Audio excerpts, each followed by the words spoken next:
Awesome. Welcome to the May Sustainable Change Alliance event, everyone. Today's conversation is titled, A Vision for Revenue-Based Financing for Our Food Systems. My name is Shakira Miracle, Executive Director of the Santa Barbara County Food Action Network. The purpose of the Santa Barbara County Food Action Network is to connect, align, and activate a network of food system actors to develop a robust local food economy, a healthy and just community, and a well-stewarded, resilient food shed. We are hosted today by the Sustainable Change Alliance, an impact-oriented, member-based, not-for-profit educational group. The Sustainable Change Alliance is focused on impact investing, which we define as bringing financial and other resources to double and triple bottom line organizations that are trying to address big social, environmental, or health-related issues, and trying to do that in a sustainable manner. Some of those organizations are for-profit, some are nonprofit, and some come from the independent sector. I'd like to acknowledge the hard-working, dedicated SCA board members, extend my gratitude to your members on this call. And last but not least, SCA couldn't do any of this without their sponsors. I would like to take a moment to mention each of them by name. The founding sponsors are Argyle Capital Partners, Impact Family Office, Maps.com, Solgenix, and Tobes Group and UBS. The platinum sponsors are Nixon Peabody Law Firm and Cottage Hospital. And the silver sponsors are Brashears Insurance. If you're not yet a member of the Sustainable Change Alliance Foundation, we encourage you and your organization to join the SCA on this journey. Visit sustainablechangealliance.org, where you can sign up and become a member. So this webinar is being recorded. You will receive a link to the recording after the event.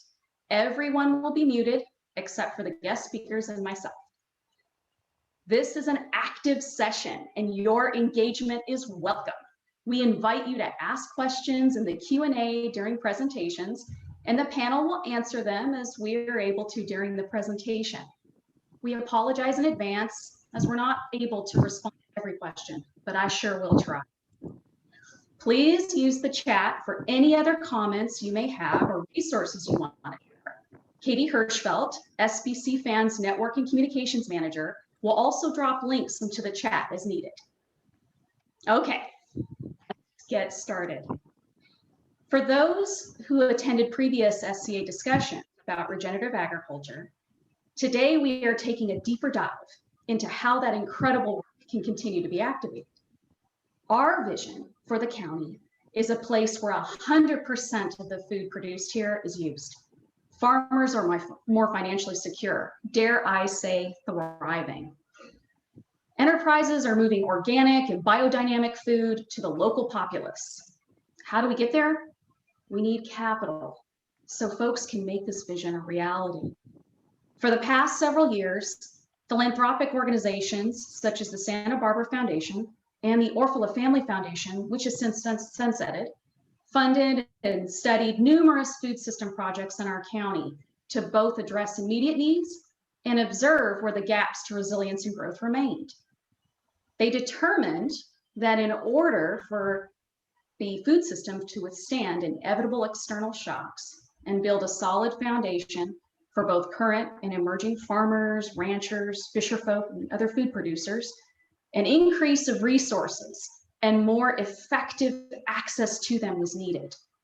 Santa Barbara County Food Action Network is moving this work forward by developing a resource ecosystem that connects and as needed, creates pathways to funding, financing, and investment for food system projects.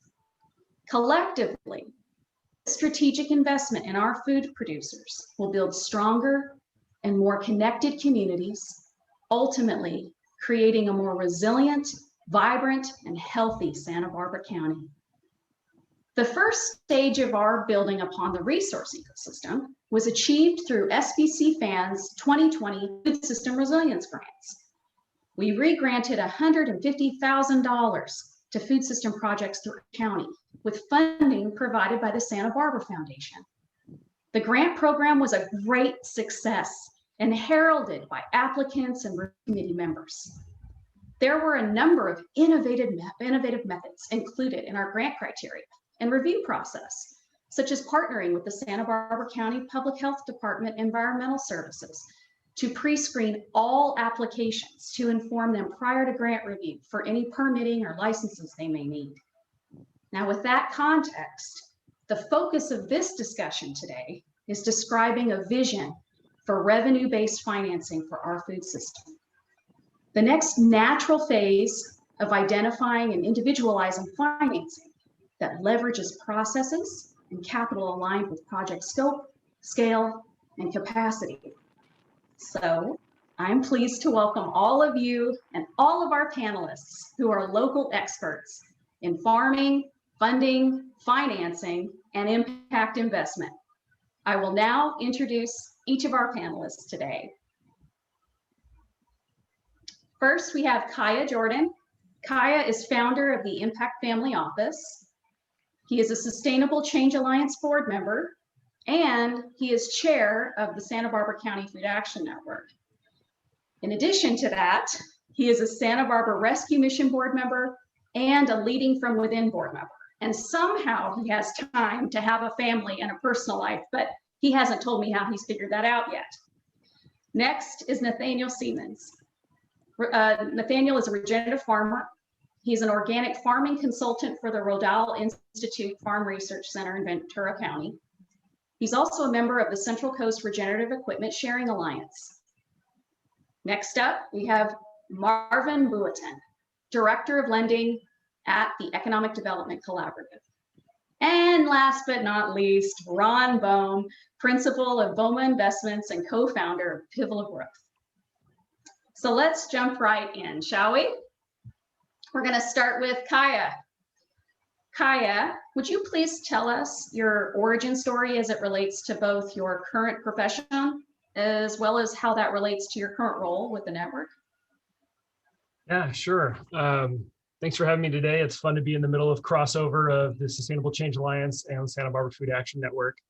My origin story, I came to Santa Barbara for college. I went to Westmont College. I had grown up in Hawaii, New Zealand, and Washington State prior to that, and started in real estate investment. Transitioned into working with families that had private foundations and family businesses. And during that time found a lot of purpose within family businesses and a lot of need for creativity and sustainability within the private foundation sector. The interest in doing more than just a grant. I later got my master's in social entrepreneurship from USC. And at the time that I finished that program, I had just gone through Leading From Within's Catherine Harvey Fellows program, and the Food Action Plan had been finished.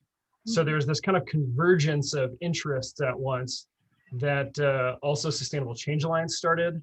And so there was this, if you will, snowball growing of this interest in how do we look at impact across multiple sectors. And so Impact Family Office, my company, we work with families looking at the impact that they have across their investment spending and philanthropy. And I also serve as an independent trustee for families and estates.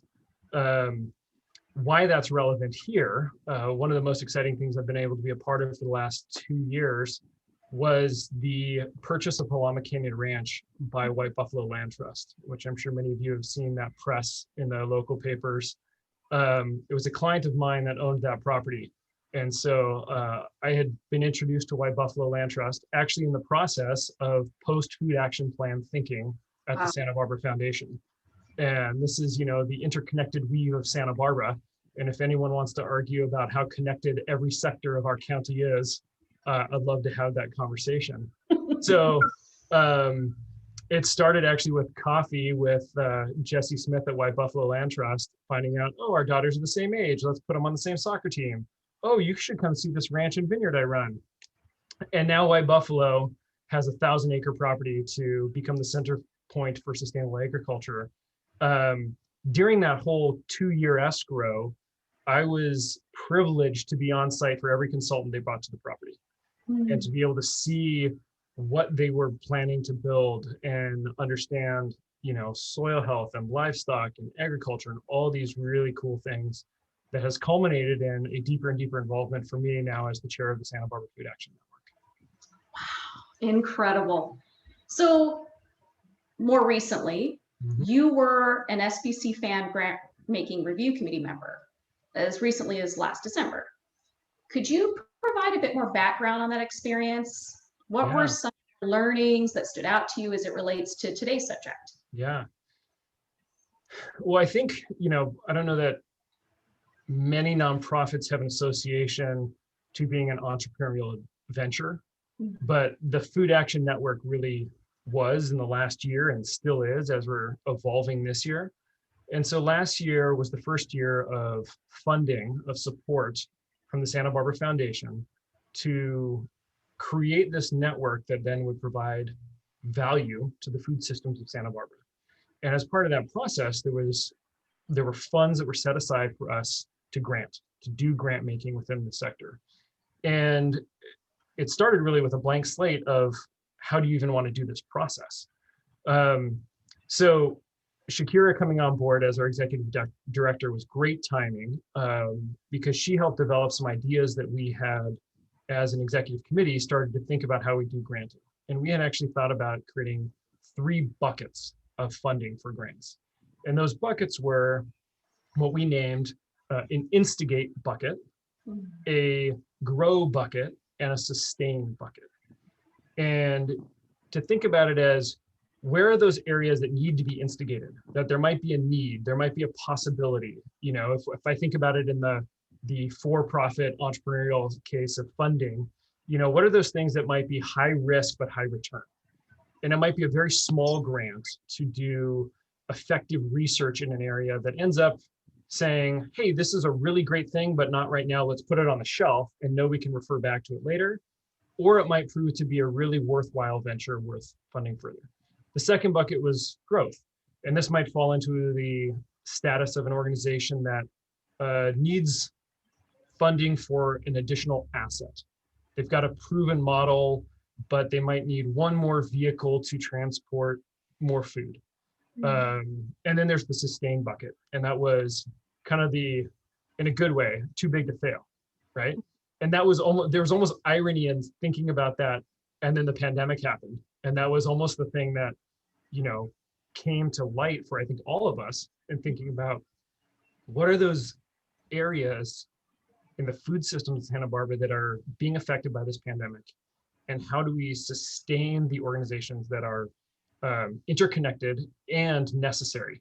And we, as the food bank particularly, really had to step in to a lot of areas in the school systems. I have three kids in elementary school, and so we participated in the school food program pickup. It was a really interesting experience, and it was actually a really incredible experience for us to see how that process was feeding our county and the effects of that. So as we also figured out what we were going to do with this granting, we opened it up for grant applications. And we didn't necessarily put rigid guidelines around it. We wanted to understand what the need was that would come in. To sit there and say, oh, we know what our county needs would be incredibly arrogant. Instead, we said, what do people need? Let's have them apply, and we'll start to go through this. So in that process, it was really interesting because there are different things that came up during that process of looking over these applications and recognizing. I think it was a very privileged situation to recognize and start to see what are some of the needs that are out there, and some that might be a surprise to what we initially thought. So this might be a good time to pivot then over to Nate on the other side of that process. Nathanael, thrilled to have you here today with all of us. Would you please tell us about your background and what led you to farming? I grew up on a farm. My father farmed near the Bakersfield area. My grandfather farmed near the Bakersfield area. My great-grandfather farmed here too. But the trip that that I took was different than all of them, in that my senior year in high school, the farm actually went bankrupt, just due to the global change in the market, the kind of get big or get out. A lot of small farmers were forced out of the market. So I never figured that I would get back into farming. I went to college in Los Angeles and became an elementary school teacher, and then went overseas. And when I was overseas, I realized that I hadn't really shaken the bug yet. So when we came back from working for a few years there, we got back into farming, and I didn't figure I'd ever be able to own land in California. And it was hard to imagine even how I could make a living farming, but I knew I had to give it a shot. So it wasn't until probably about 5 years ago, maybe more like 7 years ago, we're in Santa Barbara. My wife was in grad school at UCSB, and I was helping out my in-laws on their farm, and I kind of had this epiphany, in no small part from the consumer demand, that people were really looking for connections and accountability and relationship with their food suppliers. So we started up Fat Uncle Farms. We supplied all sorts of almonds to Southern California from my in-laws farm, and I was still thinking that it wasn't going to really work out for me to be a landowner here, and I'm not a landowner. I lease all the land that we farm on, but I came to terms with that because I figured out that there's a different way of farming besides just conventional, besides petroleum based, big tractors and all of that. We can actually start farming in the way that not even my dad or my grandpa did, but probably my great grandparents, when they first came here, they were farming with horses. They were farming using compost and manure. There was no petroleum additive or chemical additive of any sort, and certainly their yields were lower, but the quality of life was much higher. And because your human inputs were so much lower as well. The time, you can grow your own food. You were supplying your own community, so there was no transport. It wasn't a step back. It was more of a step to a new vision of the future, and that's really been culminating with the local food movement and the support from other farmers, and sharing equipment and sharing ideas, sharing seeds, holding our own seeds. It's the economics of farming for me are dramatically different than this very industrial global system that my dad was trying to operate in. It's just it's been a lot of fun, and it's been just probably not any less work. I'm, like, as you can see today, I'm out here right now fixing broken parts, and but anyway, it's that's my story. I've learned that if I need to talk to you, I need to go to you. That's the bottom line. That's the best way, the only way to do it when it comes to our food producers. So I understand you're very much involved in the cooperative farming movement. Could you describe what it is and what it looks like in Santa Barbara County? It looks like an evolution. It started. I got into grain farming because it's cheap, it's easy. There's because water is on such a premium, and California has been farming specialty crops for so long. The basic staples of society have kind of been forgotten in our context in Santa Barbara County and California in general. So we got into farming grains because it sounded kind of fun, because we didn't need any capital for it. There was no water cost. It's just all dry farmed. But the one thing that we needed one piece of equipment, and it was a combine, a harvester. Those just don't exist here on the West Coast for the most part. So I got one, 5 or 6 years ago, and that really precipitated our whole shift to regenerative agriculture, to local grains, and to all of that. And so then last year, one of my friends was retiring, and he wanted to sell his combine, and he was only asking like $500, and so I bought it from him, and I donated it to, or I kind of called up some of my friends who were always wanting to borrow my combine, and I was like, let's just share this one. Okay, I've got one. I'll move it out to Santa Barbara, and we can all share it together. And it's a bunch of people that if you go to the farmers market, you probably know a bunch of them there. And it's lots of fun people, and they're all handy and they help me fix it and whatnot. But that's really, that one piece of equipment is really what started off the co-op, and it that for in people's mind, they couldn't own this piece of equipment. It was too big, it was too hard to maintain, but together it was really easy for us to conceive of, and it's really been a catalyst for all kinds of cooperative ideas since then. Wow.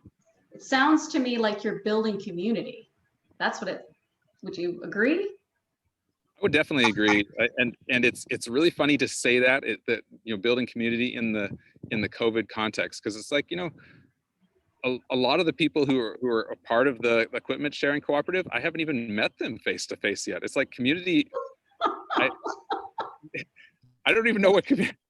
Yeah, we're building community, but like it's just a very different sort of community than I'd ever imagined before, and it's I don't know. It's been really fun. It's been a bright spot in the last year for me. So tell me a bit more about this. I'm really curious. What does it look like to participate in the co-op, and how do you determine roles? Like, what does accountability look like?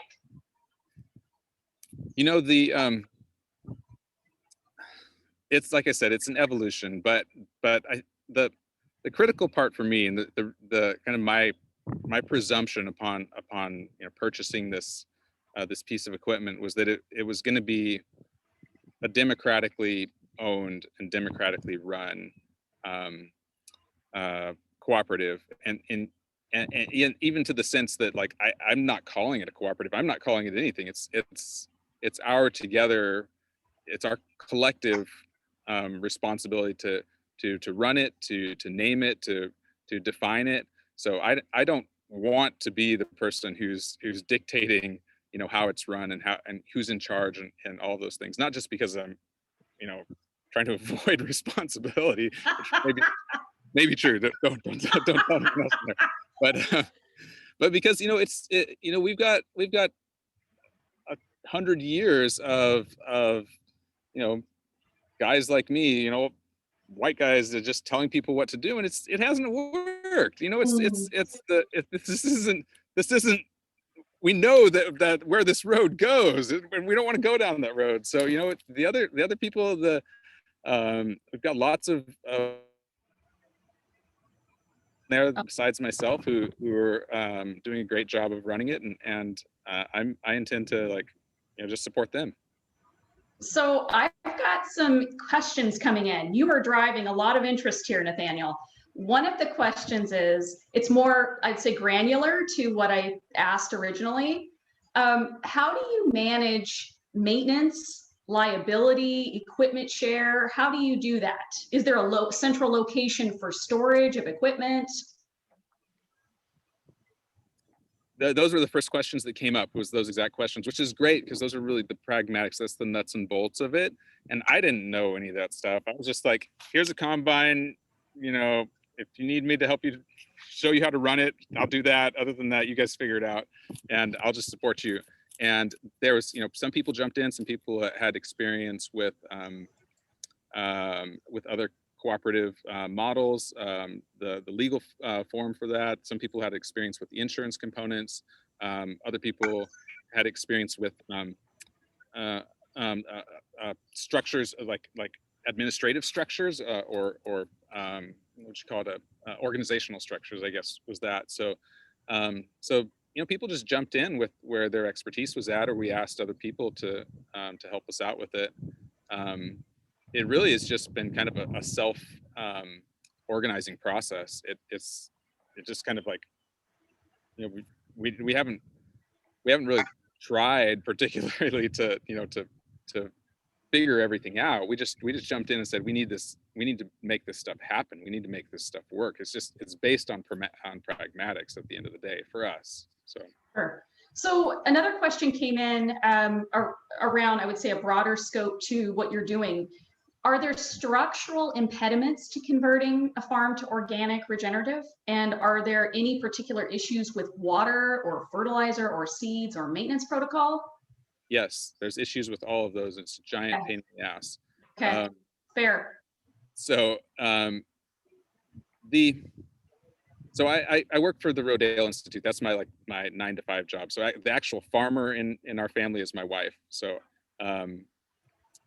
with the Rodale, I'm an organic consultant, a regenerative consultant. So Rodale just recently moved out to the West Coast. So a lot of what I do is actually answering that exact question, like how do we source organic seed? How do we decrease our water but still do plant cover crops? Those pragmatics are really on a case-by-case basis, and there's some good resources out here. Like I said, Rodale is bringing a lot to the table.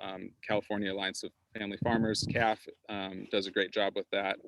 I'd like to see some more county or statewide support for that. In Pennsylvania, where Rodale's based out of, any farmer who wants organic consulting can have it for free. Wow. Just based on legislation that they put out. And it wasn't Wow. expensive legislation, but that's pretty cool, right? It's like that, I mean, for most people, you know, California's been doing organic for a long time, but regenerative is not an easy certification. We're talking about raising the bar up by tenfold.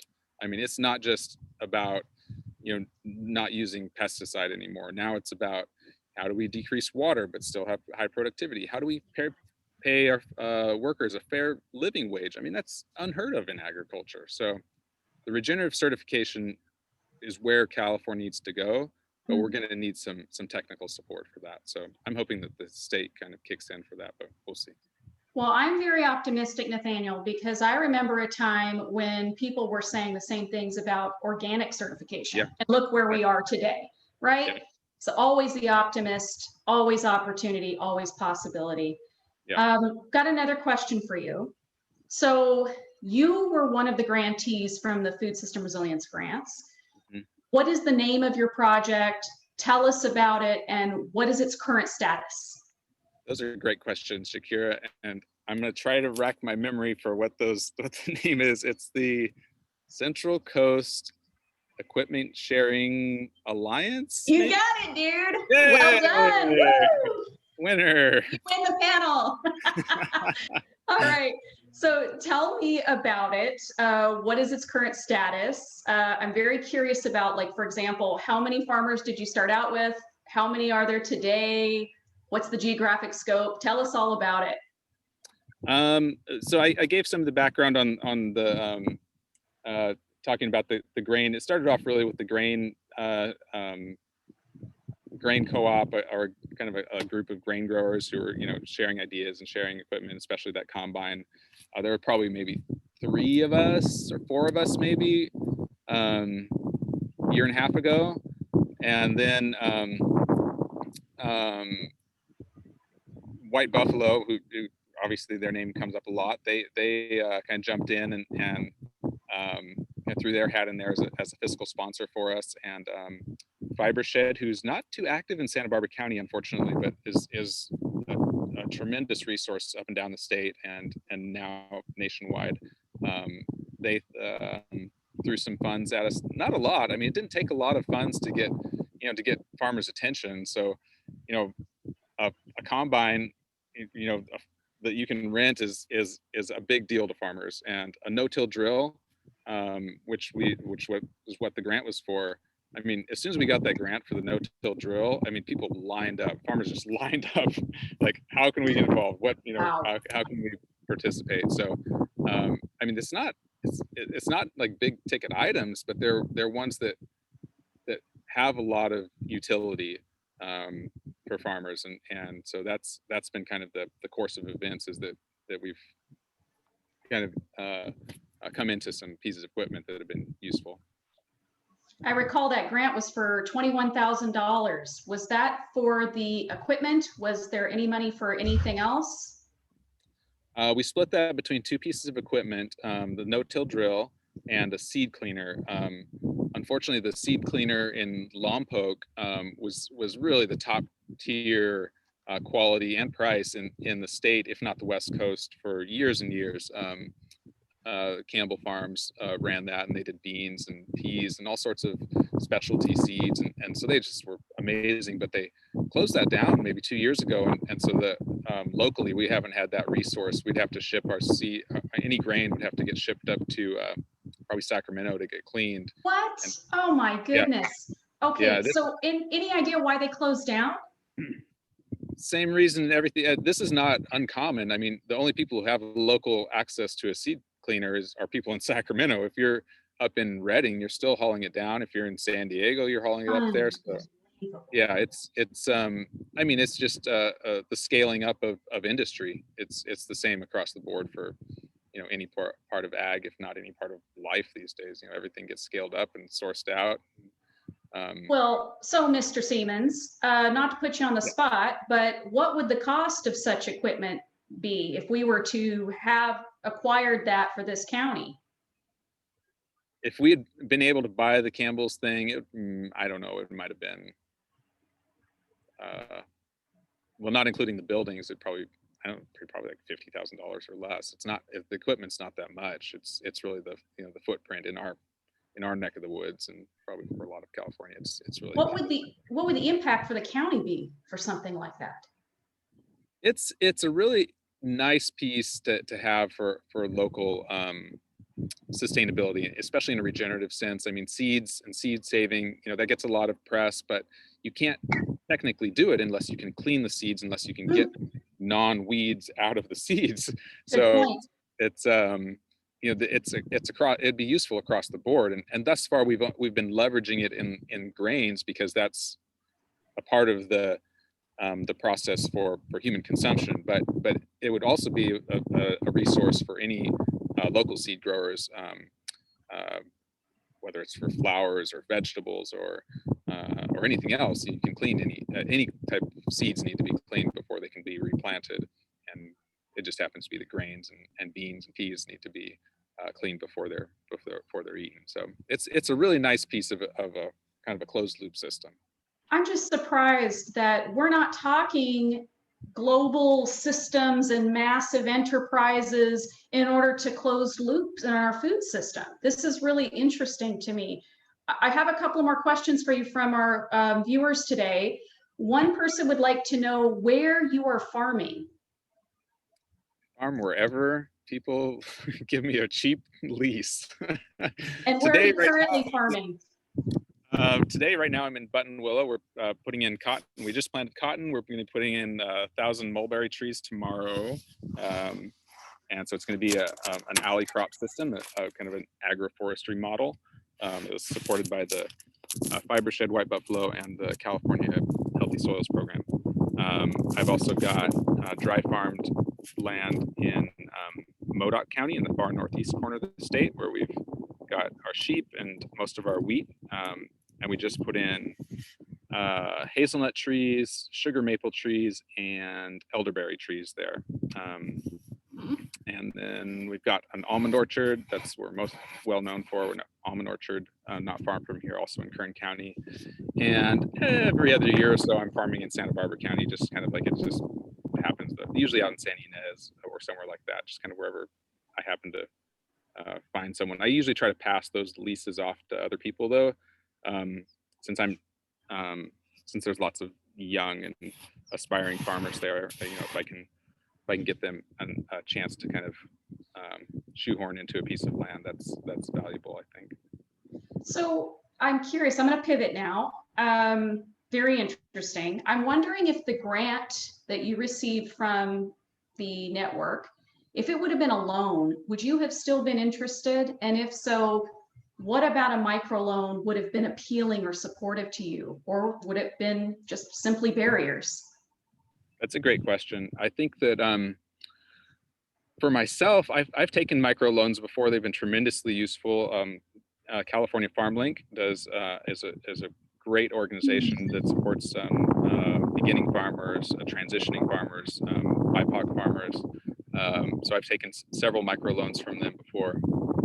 I think it would be hard to pull that off with in a collective sense, like a cooperative as a group, not at least initially, like until the group, had some comfort and had some structures to figure out how they were going to repay the money. I think that could be a little bit of a challenge. We're a very, very new group, and certainly we're all friends and we're good to go, but I don't know if we'd still be friends if we had a loan that we had to repay together. So this is a perfect time to then pivot to an expert in finance who could probably answer those questions. Marvin, how are you today? Good afternoon. Hi. Could you tell us your origin story of your professional experience, and what about finance gives you passion about it? Yeah, my background actually is in banking. I got into banking during the recession, graduated with a degree in economic studies and African American studies. And I thought I was going to be an economist, but the recession said otherwise. So I landed in banking. And actually, I really enjoyed it a lot. What I enjoyed most was working with small businesses, just connecting with people and lending. What's interesting is the way I ended up in the Economic Development Collaborative. I was doing my master's at Cal Lutheran University, and I was talking to my professor about, my passion in regards to finding creative ways to lend to small businesses, as opposed to some of the rigorous structures that is imposed upon us. Banks, they have shareholders, that they have to satisfy, and so sometimes we underwrite in a box. And I wanted to go in a different direction, and an opportunity came with the EDC to run their loan program, and that's why I've been for the last 9 years, and absolutely love it. So can you tell us a bit about the Economic Development Collaborative, what services you provide, what communities you serve? Yeah, the Economic Development Collaborative is a 501c3 nonprofit organization, and we provide both access to capital through our small business loan program. I believe we have up to 10 loan programs right now, and we're interested in adding another one. I'm excited to talk about that shortly. But then also we provide small business technical assistance.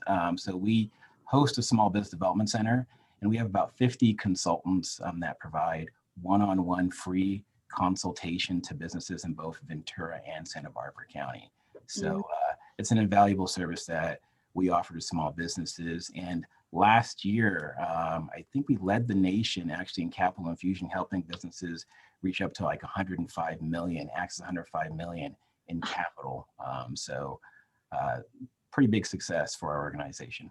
Incredible. So getting back to that passion, what does EDC mean to you? What is it about your organization that is unique in the financial services sector? Well, one of the things that I enjoyed in banking was working with small businesses. But one of the things that I saw with some of the small businesses I worked with is that they needed technical assistance.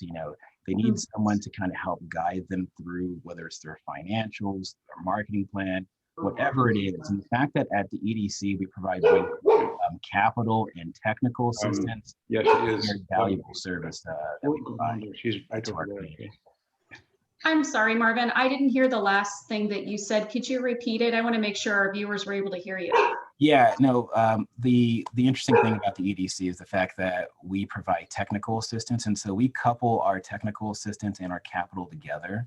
And so, we help businesses, kind of get through some of the tough challenges that they go through. And so when I sit down with the client, I make sure that there's a mentor assigned to them, and they will walk them through the application process. But even after funding, we continuously monitor them and provide additional services.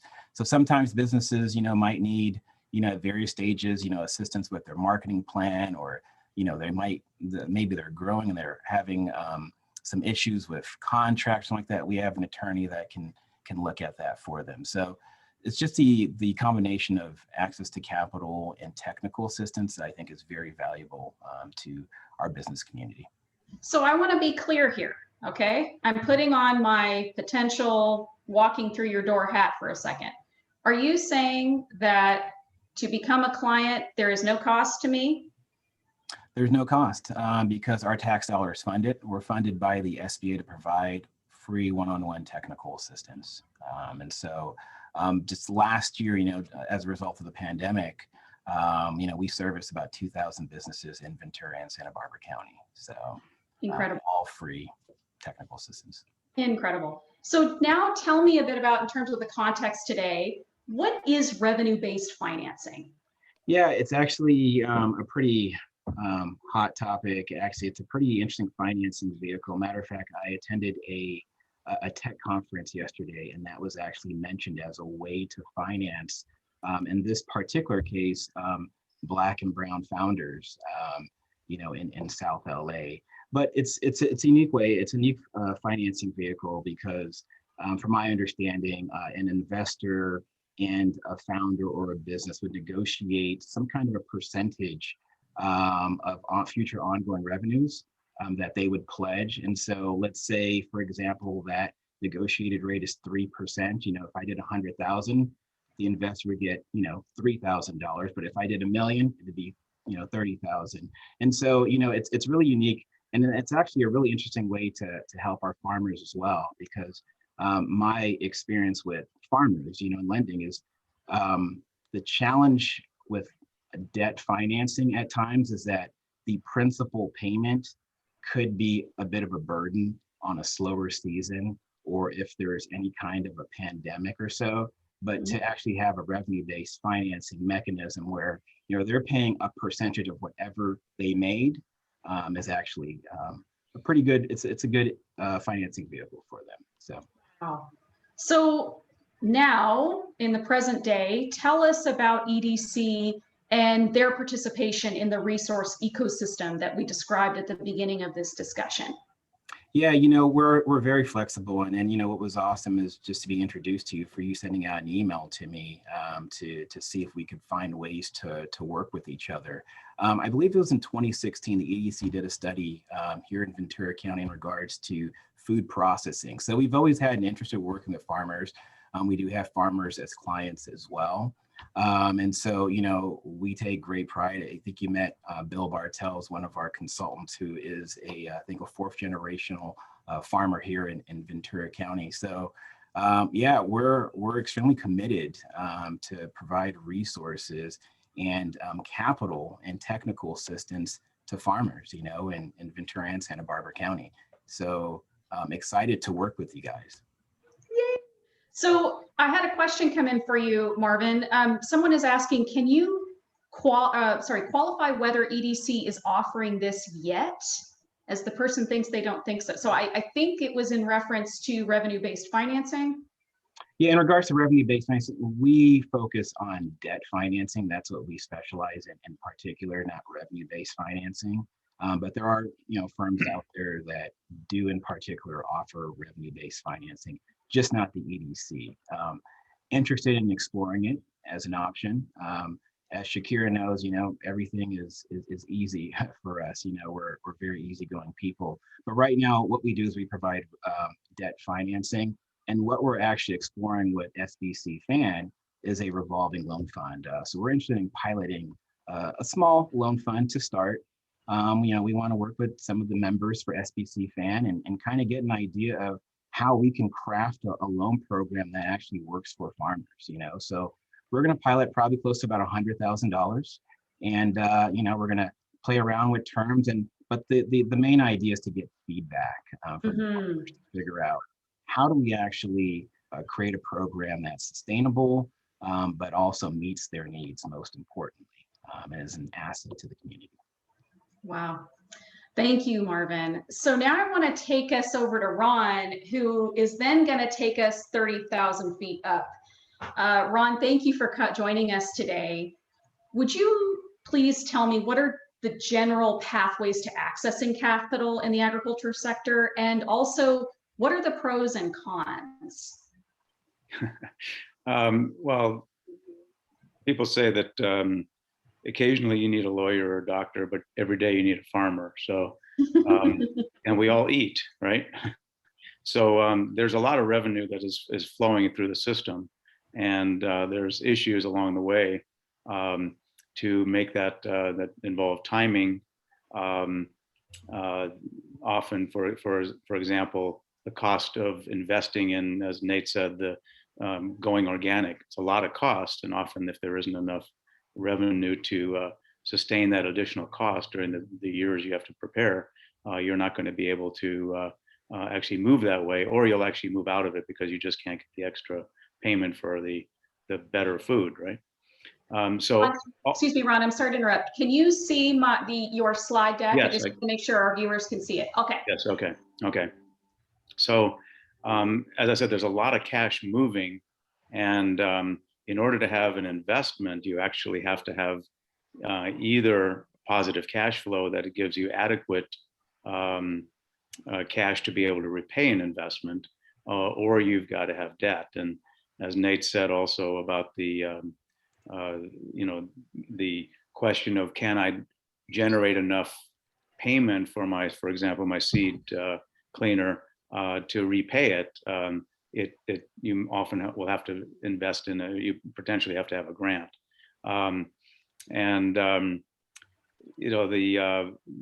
The ways, there's many areas that are farmer oriented or processor oriented or distribution oriented, where capital can be used to make the system a better place. So first on this slide, certainly you can have equity. It's not my favorite. I'm more like Marvin, and I think debt is a better way to go, because you're just dealing with timing. But if you don't have positive cash flow or an exit, it's a grant. It's an area that needs patient capital, maybe more patient than traditional banking, because the cash flows are so uneven. So you might need patience for something new to get to a break-even point. You have to deal with costs up front, as most businesses have, and revenue at the end. So dealing with timing issues.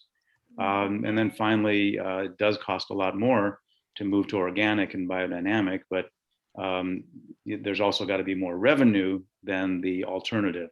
And so patient capital is very positive to help move in that direction, as we're trying to do more healthier food, better food.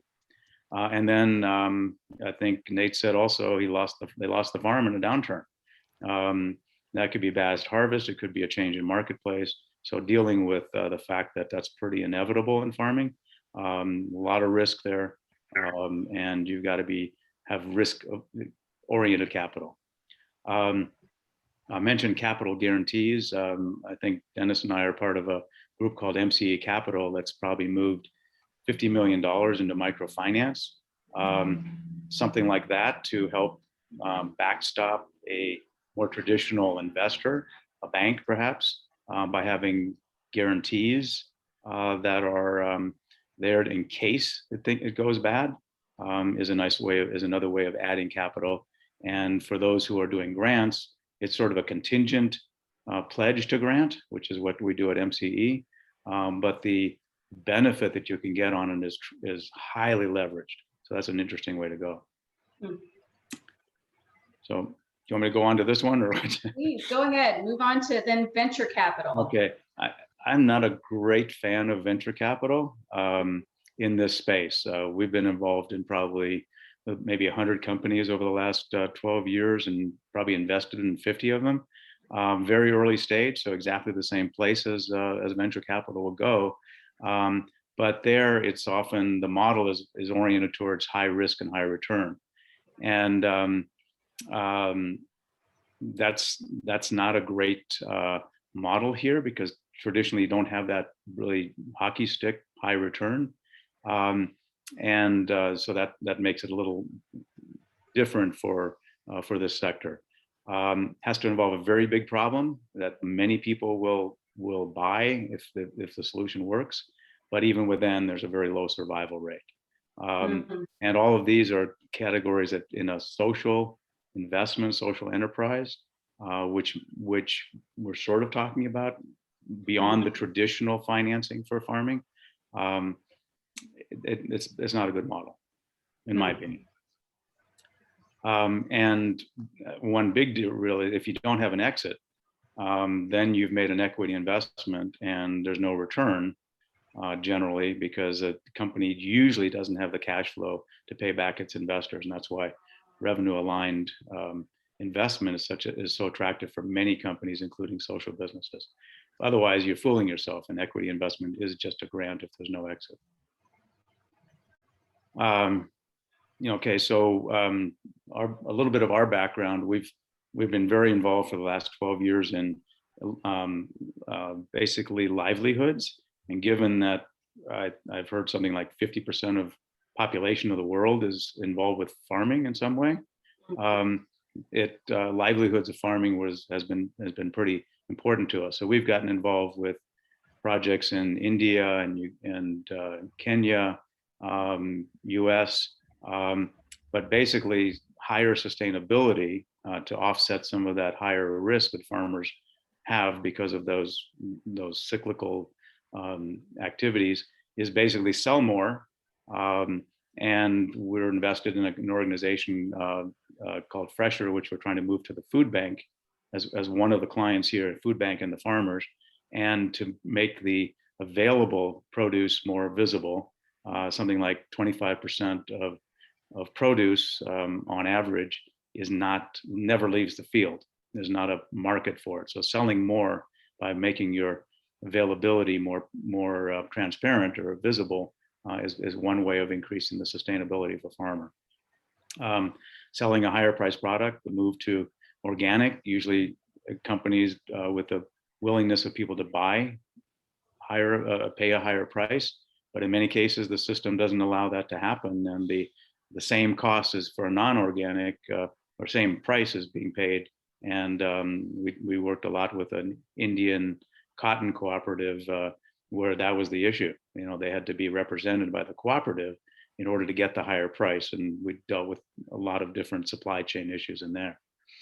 And then finally, reducing cost. I was involved with an Indian inputs company, and we wanted to figure out ways of bringing better inputs at lower prices by dealing with the supply chain for input. So there are a lot of opportunities in farming, and I know we're more focused on local, but there's the same dynamics I think are happening here. We want to move to better food.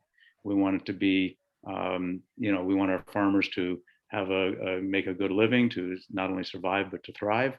So I think there's a tremendous amount that can be done locally to make that happen. Incredible.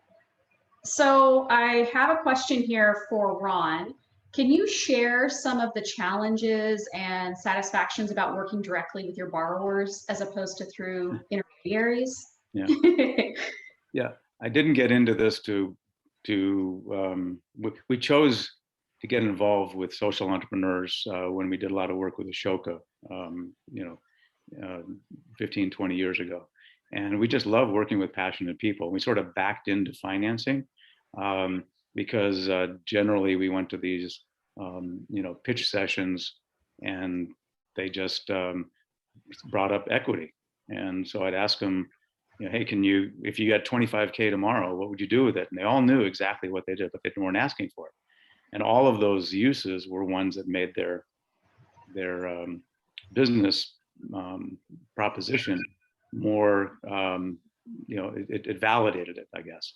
But they weren't being taught to ask for it. So I just love working with passionate people, and it's just a sideline to actually give them money. Nice. Or loan them money or invest in them, I guess. Thanks, Ron. So I have a closing question, then we're going to wrap up. Kiah, I'm going to bring it back to you. If someone wants to get more involved with this subject area in the food system, either filling a gap of a type of resource in our ecosystem, contributing towards, what can they do? Well, if it hasn't been posted or clicked on by every single person in the chat link, going to the Santa Barbara Food Action Network website and joining as a member. We've spent, Shakira spent a massive amount of time this year with our tech team putting together the website that we have that has created a member sign up and portal with discussion boards and the ability to form groups in order to create value as a network hub for communication. right? We're only as valuable as our members see us, and creating a tool that allows them to connect was a key part of becoming, a hub for a network, and a network that can thrive on its own. Nate, you kind of touched on not wanting to be the key individual within all of the work you're doing, and not taking all the responsibility to lead it. And in the same way, we look at being kind of facilitators of the food action system in Santa Barbara. How can we be of value by creating relationships and connections? So going to the website, joining as a member, you can see what's going on. You may find areas of passion for you to engage. You may find areas of needed resources that you can be a connector as well. So that would probably be one of the first ways. We are emerging as our own 501c3 out of fiscal sponsorship from CEC and the food bank with previous financial support from the Santa Barbara Foundation. So we're emerging in our own way as a recipient of funding. And then really our value is going to be in what the network can create for you guys as consumers of food, which makes you a member of this system. So you got it. You got it. If you eat, you're a food system actor. So in closing, I'd like to thank all of you again for tuning in. A special thanks to our panelists who shared their time and expertise with us today. Look for a follow-up email in the next few days for a recording webinar. And thank you so much for joining us. We look forward to connecting with you again soon. For those of you who are members and sponsors, please join us for an after this with a unique Zoom link and Zoom. So thank you all again, and I look forward to connecting, aligning, and activating with you all. Have a great day. Thanks, Shakira. Bye-bye.